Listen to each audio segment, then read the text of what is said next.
মাত্র একটি ছবিতেই বদলে গেল তার পুরো পরিচয়।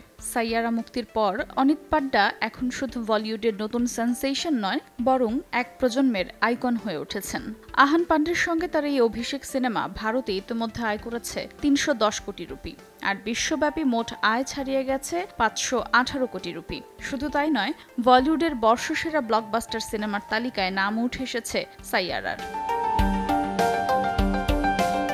কিন্তু বাইরের এই তুমুল সাফল্যের আড়ালে অনিতের ভেতরে চলছে এক অন্যরকম দ্বন্দ্ব।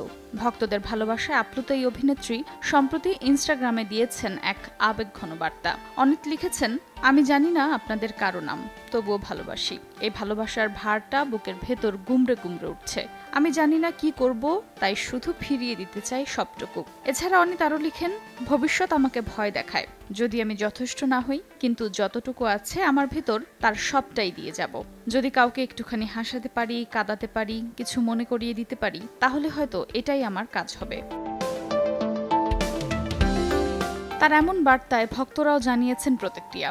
কেউ লিখেছেন, আপনার কথা মন ছুঁয়ে গেল। এই খোলামেলা ভালোবাসার প্রকাশ আমাদের একা মনে না করার সাহস দেয়। আবার কেউ প্রশংসা করে বলেছেন, আপনি নিজের জায়গা বানিয়েছেন মর্যাদা দিয়ে, পরিশ্রম আর ভালোবাসা দিয়ে, নির্ভেজাল ভাবে। শুধু ভক্ততেই থেমে নেই এই তালিকা, আছেন অনিতের সহ অভিনেতার মা ডিয়ান পান্ডেও। নিজের ভালোবাসা জানিয়ে মন্তব্যে লিখেছেন, আমার জন্য কিন্তু সেই ঘোর কাটেনি।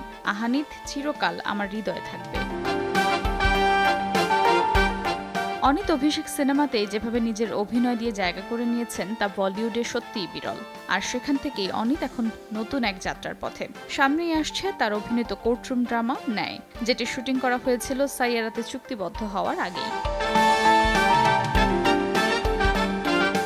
আফরোজা মৌটুসী, সময় সংবাদ।